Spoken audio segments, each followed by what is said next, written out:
Keep it simple, stupid. I promise you, this is not a political podcast. Yeah. Here we go. Oh, let's make the process into the bank of knowledge. Welcome back to Paranormal Radio Podcast, ladies and gentlemen, boys and girls. I am Trebles Garcia, and I want to thank the Lord for allowing me to be here today. And I want to thank every single one of you for allowing me to enter your space. Guys, I have an amazing episode lined up with an amazing special guest. But before anything, I want to make sure that you guys are triggered and also emotionally damaged to go and check us out at paranormalradio.com. Drop a 5-star review on Apple Podcasts on Spotify. That allows other people to enjoy the show as much as I enjoy making it. And remember that the most important thing that you can do for the show is word of mouth.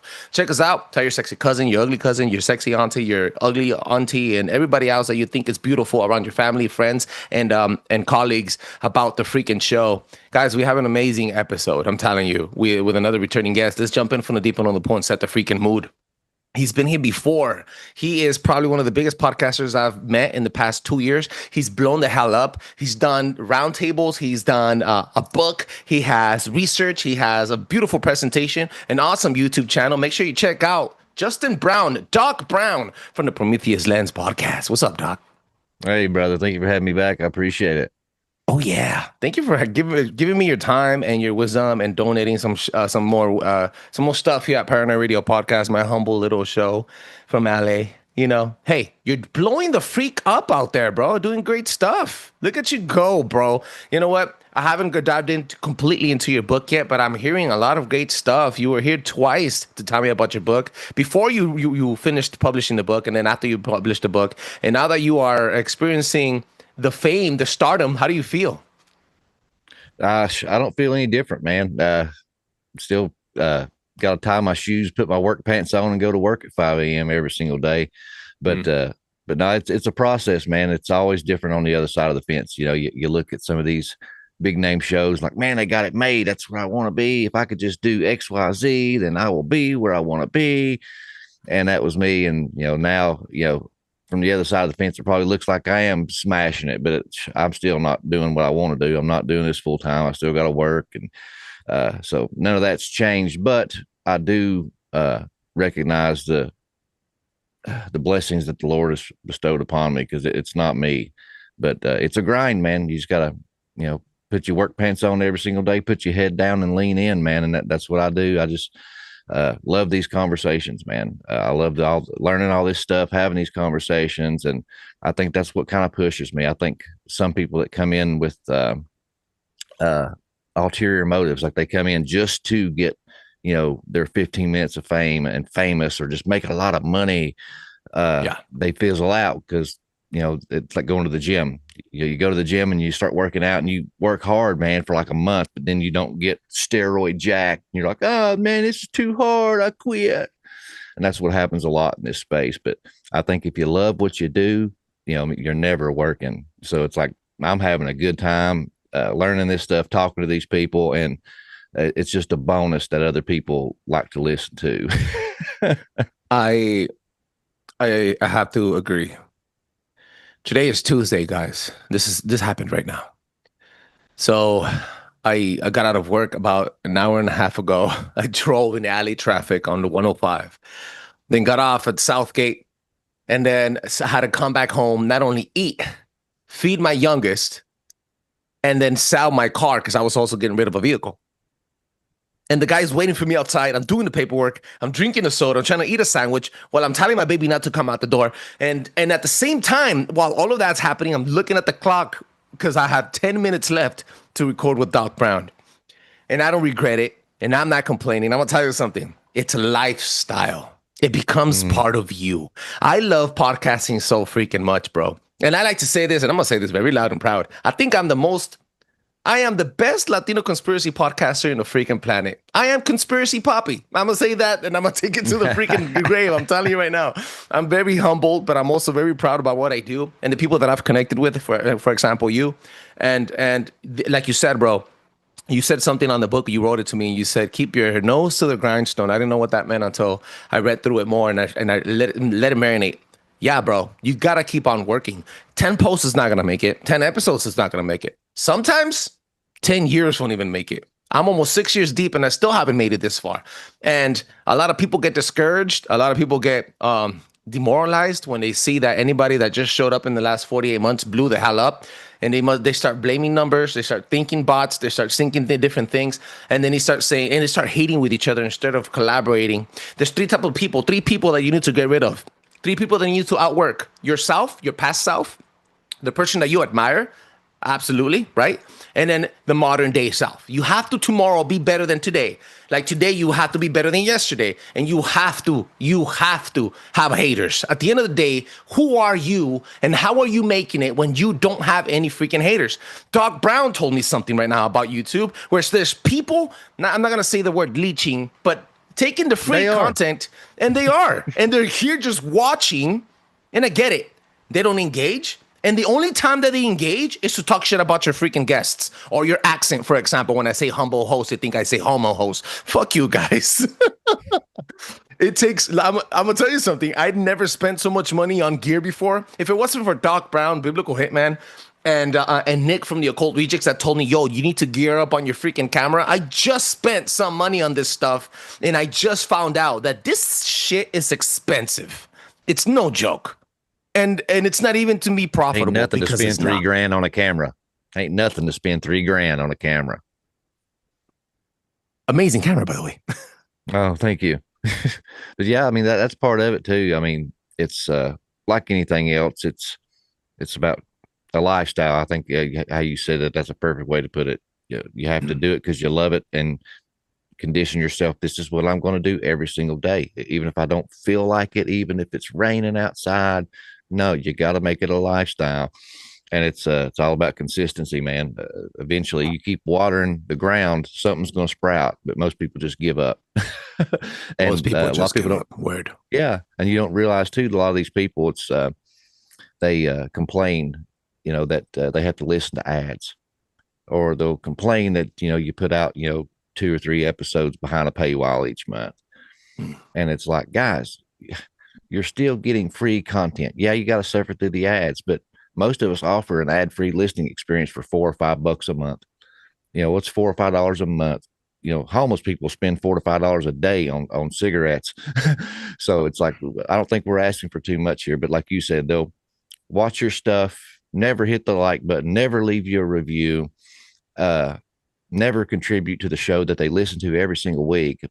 But then you get one guest on that they don't agree with, and then they'll get their voice in the chat, or in the comment section, be like, oh, you platformed Ashton Forbes, peace, I'm out. I'm like, most podcasters trip. I'm just like, bye, Felicia. We said it pre-roll, man. I would much rather have 1,000 loyal, open-minded people than 100,000 people like the one we just described, because those people are never going to contribute to the show. They're leeches. I hate to say it, but it is what it is. I get it. There's some people I'm painting with a broad brush. I know there's people out there that are struggling financially and just don't have the money. They're on fixed incomes. I'm not talking about you guys. I'm talking about the people that's, got at least $400 to $500 in their bank accounts at all times, but they're like, I can't afford it, or oh no, no, you can afford it. You just don't want to pay, and then that's fine. You know what I mean? But they have no idea. They have no idea. Like you said, it's nothing to drop $3,000 on a camera, and most of us need 2. You got to have multiple angles. You got to stand out in the crowd. All your microphones, $500 microphone. You spend at least $200 or $300 in subscriptions for recording equipment. Oh gosh, yes, bro. Compressors, editors. If you are fortunate enough and don't want to fool with the editing, you got to pay for music rights. You got to pay for B-roll rights. They have no idea. It's like most podcasters are lucky to break even.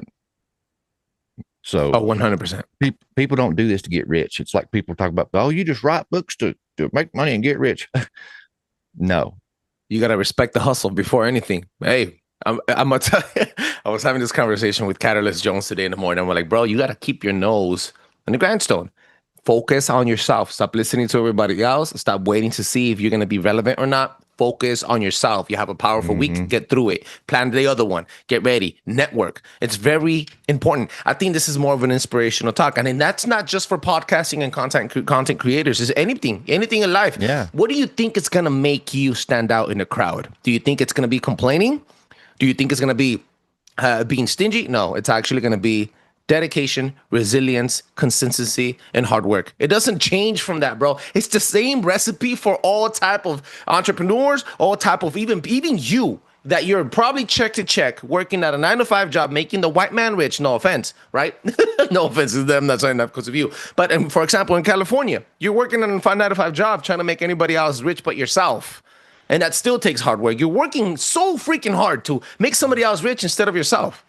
So I respect what you do, bro. I respect your book. I respect the hustle.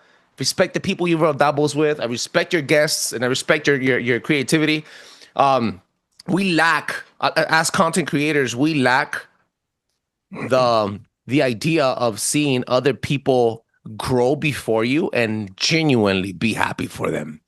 Because there's egos, there's pride, there's whatever, I don't know what's that demonic entity that takes over your brain and says, fuck that guy. You have to understand that some people are better than you. Sometimes there's Lamborghinis for the road, and then there's also Forerunners for off-roading. Sometimes you're not an off-roading vehicle. Sometimes you need to be on the road, and some vehicles are made for different things. I myself, comparison is the worst thing. Oh yeah, once you start comparison comparing is the worst.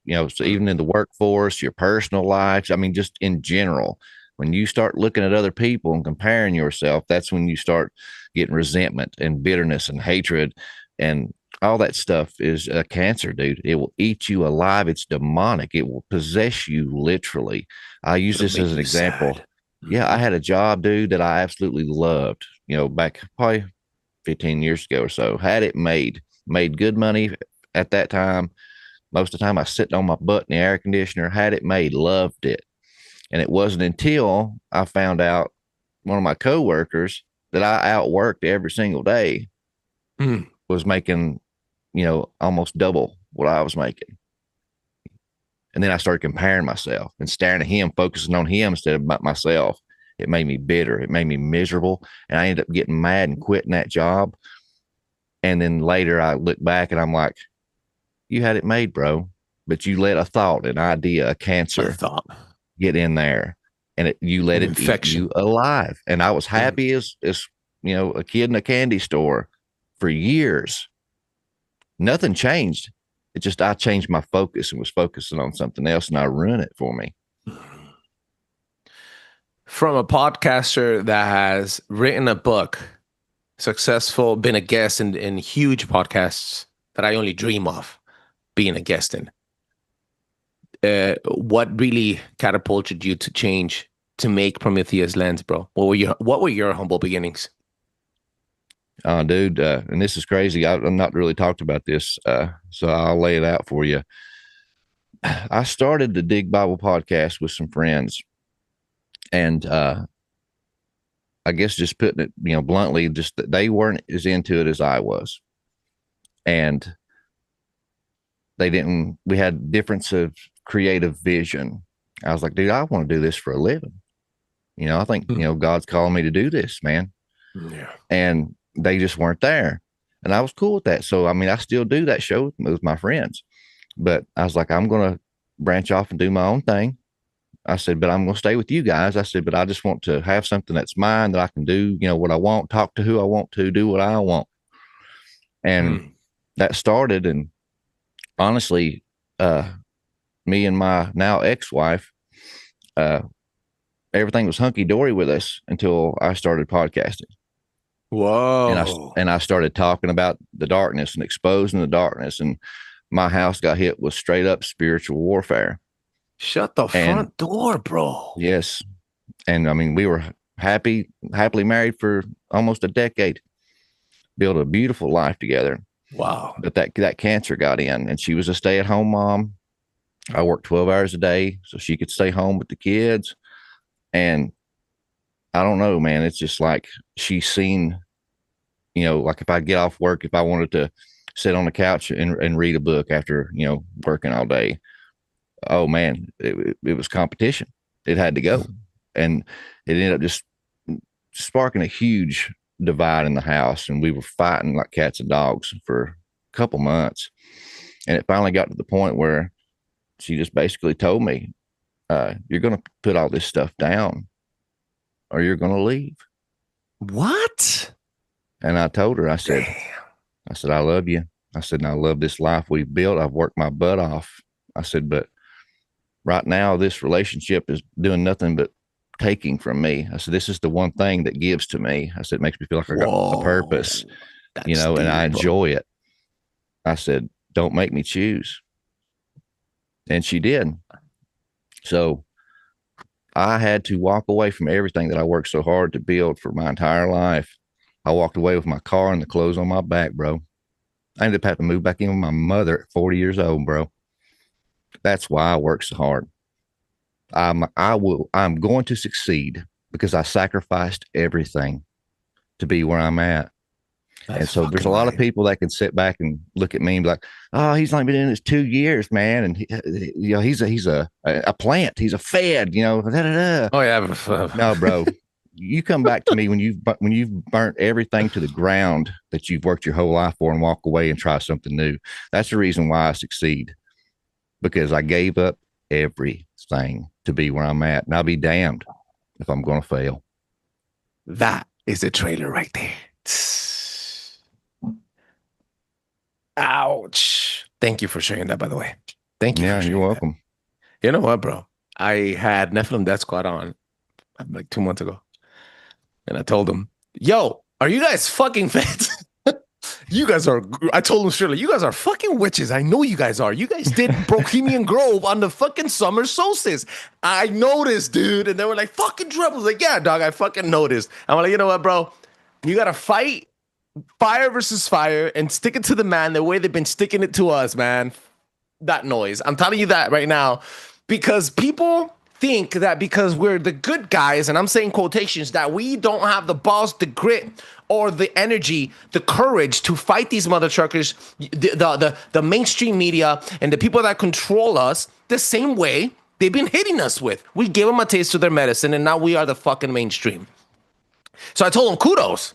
Who the fuck am I to judge? Shitballs, bro. Handle business. You guys are the walking dream. That's what I want. That's what I want. I want them to say, look at that motherfucker. And guess what they're going to say? Look at this fucking beaner made it out of fucking nowhere from San Gabriel Valley in California. Who the fuck is he? Little did you know I've been working my ass off for the past fucking 6 years. Like you, I've spoken with my wife many times. We almost broke up 3 fucking times since COVID. And one of the reasons was because I started talking about this shit. I told her not to get the jab. She got the jab. We almost broke up because of that. Told her not to convert. She converted. Then she fell off the conversion. I told her, I'm still the same dude. You fucking changed 3 times and I'm still the same mother trucker behind this freaking mic. The transition, the amount of people that I've lost, the amount of threats that I've gotten from my own raza that I call same Latino community people in my same in the hood just because I voted for freaking Trump and I don't have the same thought patterns that you guys have. The amount of people that I've lost, bro. I'm adopted. I was adopted by a family, the Mexican family at 12 years old. The people that have raised me, the people that I fucking loved, abandoned me too because I became a conspiracy theorist and I started speaking my freaking mind out. How does that fit in your brain, get alone in your freaking heart? And then still receive the BS lashback from all these people that think you're something else. I don't care. There's beefs, there's anger, there's a lot of shit talking, but you cannot come and feel somebody else's shoes based on how you feel. You can't. You can't do that, bro. And I entertain and listen to the people that try to put people down. Because you're not going to make them enemy because of how they feel. But you step back and you watch who's successful, who's not, who has a door open, who hasn't, who, you know what I'm saying? Who's consistent and who's not. And they start dividing themselves. You don't need to divide anybody. They do it to themselves, quite frankly. Yeah. You know, and that's what's aggravating, you know, is you get so many people that don't know you, don't know the struggles and the things you've sacrificed to do what you do and be where you Damn, are. that's nuts, bro. That's nuts, man. And it's like, I hate to compare myself to, a prophet, but the story's similar. When you look at Elijah and Elijah, a lot of people don't really read the whole story in the context of that story. Elijah wanted to follow Elijah and be like his apprentice. Mm. And when Elijah was coming through the town, he seen him and come running. Well, he was a farm boy. He was in the middle of plowing his field and run up to him, stopped working, talked to him, said, "Hey, I want to follow you," and all this stuff. He's like, "You got to give up everything. If you want to be with me and do what I do, you got to walk away from everything. Abandon everything and don't look back." Elijah burnt his plow and started walking. I burnt my plow. There's no retreat. There's no going back. That's something, the Vikings did too. A lot of the times they landed on an island or whatever.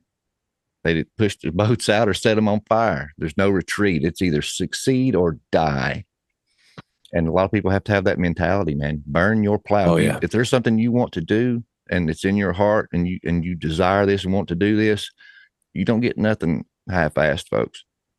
Burn your plow and don't look back. And what's even sad is how you talked about all this stuff. It even happens with the bigger name people and shows. I'm not going to name drop, but there's a really big show in this sphere like we talk about. I loved them. I listened to their show. I was a paying member and everything.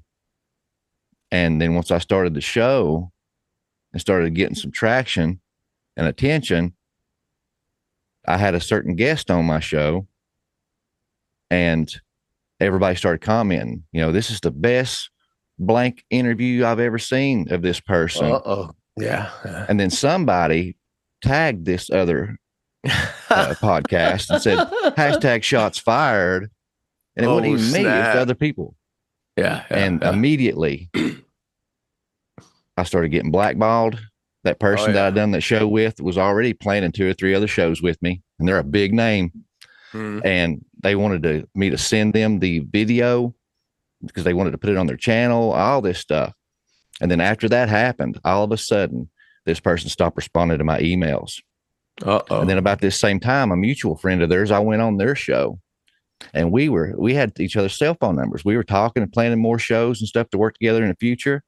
After that show released, within a week, that person stopped responding to my text messages. I met another big name show at a conference, and they're buddies with this show too, but they didn't know. Got to talking to him. He's like, "Man, I love your shirt." And I started talking about my book, and he's like, "Man, here's my email. Holler at me. Well, I want to do a show." And then after that ordeal there, they found out and they stopped responding to my emails. So this insecurity even happens with these big name guys that we look up to and think are so great and amazing and killing it. They see somebody like us working hard and coming up through the ranks. And they circle the wagons, dude, and try to block you and get you blackballed and try to keep you down. And that just blows my mind. Because we're all supposed to be in this sphere that I'm talking about, Christian content creators. We're supposed to be lifting each other up. We're batting for the same team. What was it that you said to me? High tides raises all ships. Rising tides raises all ships. That's how it's supposed to be. Very interesting. I've had people tell me, "Dog, I don't want to name drop. He's one of my best friends now." I'll name drop. I don't give a fuck if he gets pissed off. Catalyst Jones, right? He was big for a minute. He was fucking big. As a matter of fact, about 2 years ago, I was collecting names because I was like off and on tweak. And then I was collecting names, and I had all the big names I needed. I had a list of 18 dudes I needed. I got them all down. Then I was like collecting names. This doesn't do anything for me if I'm collecting names, but it makes me feel like I conquered something. And he was the last one that never saw my emails, never anything. Freaking shout outs to White Rabbit from Catalyst Jones. He was a fucking piece of shit before. Yeah, I fucking love you, dog. I think he's a Freemason. I'm not sure.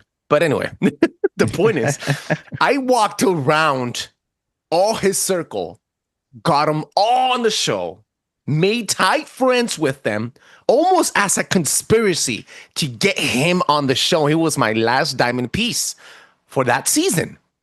And I'm like, I'm going to do it. I'm going to do it. And finally he said yes. The day we recorded, we liked each other, right? I was like, cool. Then I had him on my 300th, and then we started free balling.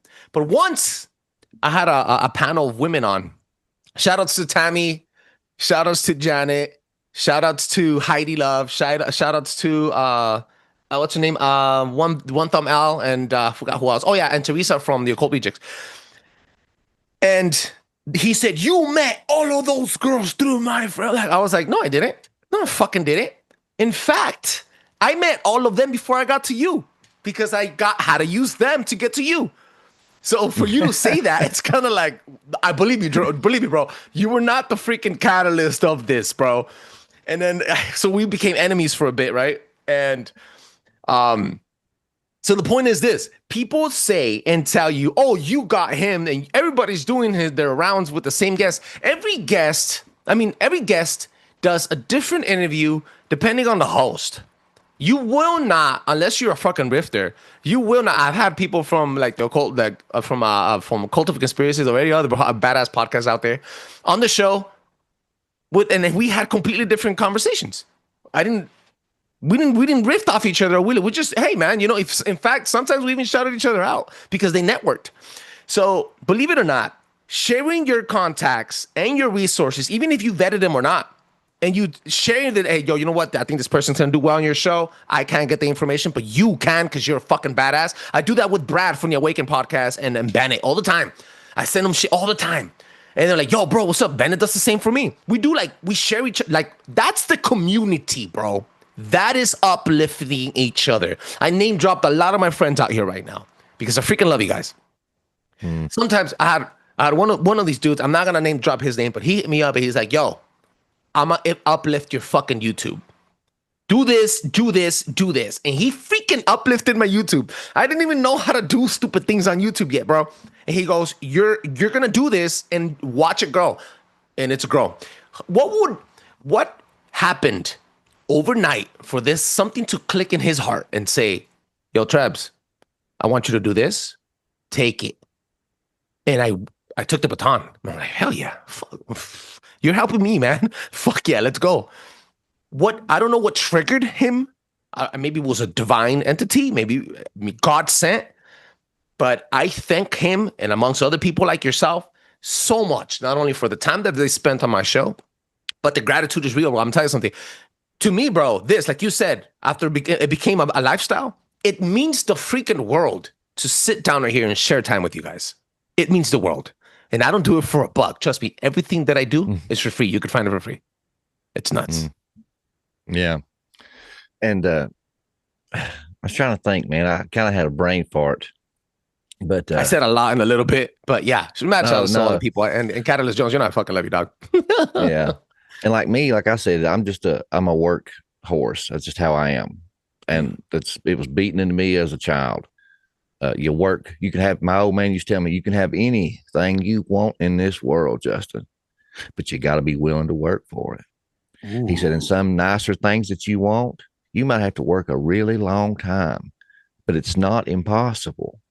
If you got the will, put your nose to the grindstone and don't look up till you get what you want. You can have anything you want. And me, I work, 40 plus hours a week on my job. And then I'm coming home and I'm reading, I'm researching, I'm taking notes, I'm typing out scripts for shows, I'm sending out emails to guests and recording and editing and doing documentaries, writing, working on a book. I mean, I am go because I'm working for what I want. And I know it's not going to be handed to me. And sometimes I get tunnel vision because I'm so laser focused, man. And even like that chat you mentioned that we're in, there's a lot of, podcast and content creators in that group, but somebody could easily get the wrong impression of me because I hardly talk in there. I bet some people's like, Doc's stuck up. He don't never talk and It's just, dude, I'm just not a social bug. I have my nose down and I'm working. And you know as well as I do, I might not be the first to reach out to you, but if you reach out to me, I'm going to respond every single time. We're going to schedule a show together. We're going to work together. I'm all about doing that. It's just sometimes I just get tunnel vision and my head's down and I'm running. So every once in a while, it's like, you got to tap me. So it's easy to get the wrong impression of somebody. You got to try to give people the benefit of the doubt and ask them, if this works in your personal life too, guys. If you work with somebody around somebody and they don't have much to say to you, or they don't talk to you much, and you're like, that person don't like me, F that guy, and you start building all this hate and resentment. This person probably don't even have a ill thought about you. It's just they're in their own world. They're laser focused on something. And don't assume, that's like that old saying, what happens when you assume? You make an ass of yourself. So go up to that person, be like, hey man, I think we could have a lot in common, or I think we could be good friends, but I kind of got this vibe that you don't like me, or you don't want to talk to me. And then boom, the wall's knocked down and there's some clarity there. So it's like, just because, someone don't do X, Y, Z or meet your expectations don't mean that they don't like you, or they don't want to be friends with you, or they don't want to give you that promotion, whatever thing you want to add into that. So it's just communication, guys. Communication. Very basic. I think this episode's going to be, because we're going nowhere, but this episode's going to be called the podcaster experience. Yeah. Content creator experience. Yeah, a lot of people, bro. Not a lot of people that are going through the strains of demoralization. I go through it, maybe 2 to 3 times a week. Yeah, it's good encouragement, dude, for other content creators. But at the same time, I think it's good for the listeners. They get a kind of view behind the curtain, because I can't tell you how many times I've got a comment, saying, oh, it must be nice just to sit on your butt and talk and charge people money, and this, that, and the other. And all these, comments that's just coming out of plain ignorancy. And it's like, some people, they want to be ignorant. They don't care. They have their thoughts, and their thoughts is the truth, and they're not willing to entertain anything else. But there are some that, if you give them a truth and a perspective and let them see something in a new light that maybe they hadn't thought about or seen, will pivot. You know what I mean? But that is not the majority. I will say that, though. I'm the father of a teenager, a toddler. I have a sick wife with lupus. I'm a battling addict, recovering addict at that. And I'm also a full-time provider, professor, and protector of my family and my home space. And I am also a full-time podcaster. I breathe, eat, and shit Paranoid Radio podcast. I'm going to tell you guys something. I walk out of to my break. I'm in the shitter at my work. I'm eating, I'm drinking coffee, whatever it is. I'm editing, I'm thinking, I'm networking, I'm podcasting, I'm searching, I'm doing a live, I'm replying to comments, I'm liking every single person that's engaged on me on YouTube. I'm going back. I'm hardly reading analytics because I'm too freaking busy replying to you guys on YouTube and on Rumble. Mad shout outs to everybody out there right now. If you haven't already done so, make sure you check out Doc Brown and Prometheus Lens, since they're going to be in the description of the show. I just wanted to give a little meat right there. But yo, bro, it is hard to keep up with the greats and also to stay sane while doing it. I'm telling you, bro, I'm on Sora trying to work out a thumbnail for Instagram. Mind you, I can't use it for YouTube. I have to make a new one for YouTube. Putting it in a caption while I'm driving on the 105 back from LAX in the middle of traffic, and then getting calls, replying to the emails. It's hard. By the time I get home, I record 2-3 times a week, and then you have to edit the audio, and then the uploading, which it takes 2 hours. Forever. Upload on YouTube, upload on Rumble. That's the worst part, dude. That's the worst part, is uploading all the crap. Because like me, I upload to YouTube, I upload to Spotify and Apple and Spreaker. Then I upload to Supercast for my ad-free episodes for my contributing members. And it's just, and then the social medias, you make all these reels and posts, and you got to post to TikTok, you got to post to Instagram, you got to post to Facebook, and you got to do all this crap just to stay relevant. Because if we're just being honest, I mean, I'm all for free will and everybody doing what they want to do, chase your dream. But reality is reality. The market of what we do is so saturated. It is, bro. Everybody and their 3,000 podcasters cousin out has a there. podcast. So Oh yeah. there's things you have to do to stand out in that sea of people, and I think that's one reason maybe why that I have had success early on. Besides God, I'm not taking away from God's blessing that he bestowed upon me. But when I come in, I was like, I'm competitive, dude. I come in to win. I ain't playing for second place, daddy. So I bought me a nice camera right from the rip, bought a nice microphone from the rip, took out loans to get this stuff. Okay. I ain't rich. I took out loans, still paying on some of this stuff. That way my audio was top notch. My video was top notch from day one. I'm standing out in the crowd. I'm posting every single day on social media because I want to stand out in the crowd. All these things you do, the book, it's whether do you want it? Anything in life, the promotion, guys, the weight loss, whatever you want to put to this, do you really want it? What are you willing to do to get it? And I hate to repeat an old Southern saying that I done Hitchens with once, but I want it to sink in. You can have anything you want, but you got to be willing to work for it. And never compare yourself to somebody else and say, oh, I could be doing what I want to do if I had this person's connections, or if I had this person's money, or I'm not where I want to be because of him, her. No. There's one person that's in your way always, and that's yourself. It's mind over matter. If you don't mind, it don't matter, baby. That's right. Woo! And with that, ladies and gentlemen, I hope you guys had that was refreshing. We didn't get into conspiracy theories or the takeover of the world of satanic worship and all the matrix. And we didn't break through the matrix today, guys, but we gave you a little piece of reality. Somebody needed to hear it. Yeah, somebody needed to hear it.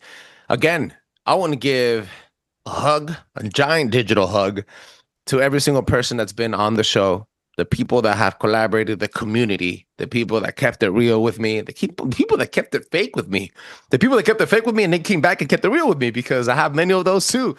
People are people. Emotions will run. We run mostly on intent and instinct, and I get it. Shit happens. But I'm going to tell you something, bro. Reach out. If you want to start something, reach out.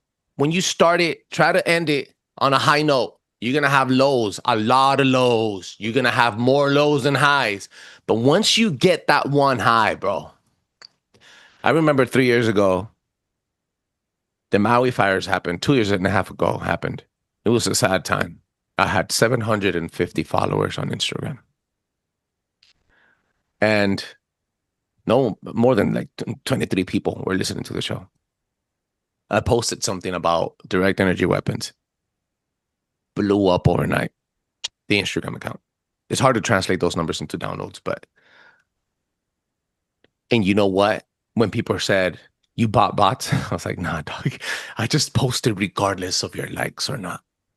And it went from 12,000 to 25 to almost now 30, thank God. And I'm not trying to boast myself, I swear to God, because those numbers don't translate into downloads. Again, I say that for the second time. But it's a blessing to be able, as a part of my testimony, to say, I'm not only recovered, but I'm also blowing up somewhere and I'm doing something right. There's a recipe that worked. And the recipe was consistency. Like you said, the moment you freaking compare yourself, you start self-doubting yourself, and it's destroying you from the inside out. Ladies and gentlemen, boys and girls, make sure you check out Doc Brown. Where can they find you one more time? Where can they find your book? Oh, yeah, man, I appreciate it. It was a good conversation. And if anything, hey, it felt good just to hit that release valve and let off some pressure. Even from myself. Oh, yeah. But guys, if you enjoy, ancient lost civilizations, Bigfoot, cryptids, Dogman, ancient alternative history, all that fun stuff, giants, we talk about all of it, conspiracy, just come check us out, the Prometheus Lens podcast, anywhere you can consume content, YouTube, Apple, Spotify, all the social medias, all the things I posted every single day on social media, posting reels every day. And the book is The Epic of Esau, Birthright and Seed War. You can go to my website, PrometheusLensPodcast.com, and get a signed copy with a little goodie bag. If you are interested in that, it's $25. If you are in the United States, $20, I think, on Amazon, 10 for the digital. And I had just finished the audiobook. So I know, not everybody can read. I'm just joking, or don't want to read, or don't have time to read. So I have finished the audiobook. It's been submitted, and it's supposed to be, I submitted it like 8 or 10 days ago from the time of this recording. And they said it could take anywhere from 5 to 10 days for approval. So hopefully by the time this comes out, hey man, just go to Audible and listen to the book. It's in my voice. No AI crap. I read it myself. Whoa, that's freaking nuts. Look at that. I like it. I like that shit. Original, bro. I like that. And with that, ladies and gentlemen, this episode goes out to the listener of the week. Her name is Wake the Flock Up. Wake the Flock Up. Thank you so much for engaging on Instagram and commenting and for the new follow. Your headliner says Isaiah 5:12. Woe those who call evil good and good evil. Oh yeah, I like it. Thank you so much. This episode goes out to you, and mad love and respect to you, Doc Brown. Thank you for stopping by today and giving me your energy, your wisdom, and donating some time to the show and my humble listeners. Every single one of you guys out there, you guys can be the frequency. Change your tone, change your lifestyle, and watch how the miracle starts spreading around. Guys, God bless you guys, and make sure you check us out at paranoidradio.com. Drop a 5-star review on Apple Podcasts and on Spotify. That allows other people to enjoy the show as much as I enjoyed making it. Peace.